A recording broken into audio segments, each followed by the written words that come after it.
नहीं, इधर में हाल देखा थे यहीं पे आई है। भैया छोड़ के जाएगी नहीं ना?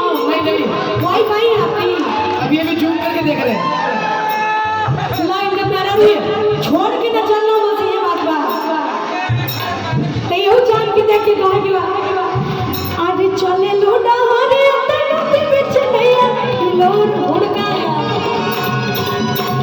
हाय वाला चले लूडा हरे गो। क्या बात है? चले लूडा हरे नदी बिच नैया लोर मारे कारी हैया कारी। अब भाभी जी लेडीज लोग नाचना छोड़ देंगे देख के ना, इतना बढ़िया डांस करते हैं। ये सोनी, देखो जोर देता नहीं हूँ ना। सोनी इनकी वाइफ भी इनसे बढ़िया डांस करती है। खुफिया एजेंसी से पता चला हमें अभी। 2 खुफिया एजेंसी रखा हुआ बगल में। हिलोर मारे मारे हैया गोरी मारे हैया गोरी। क्या लेडीज डांस करेंगे?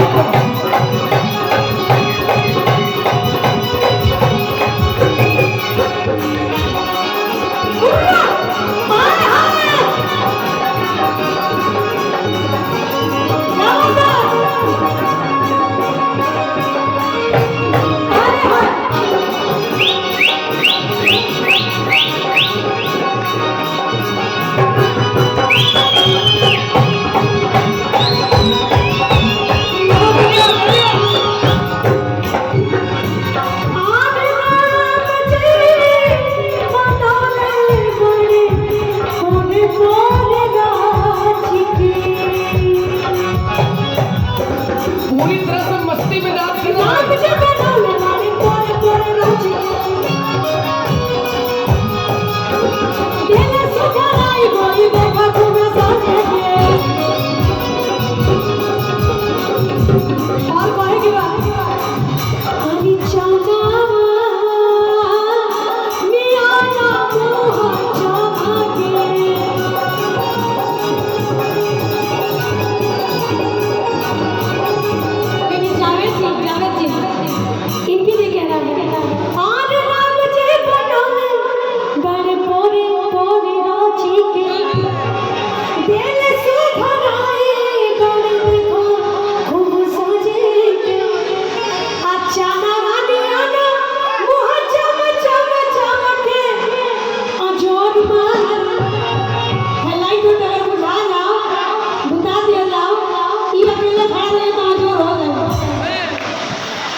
Hey,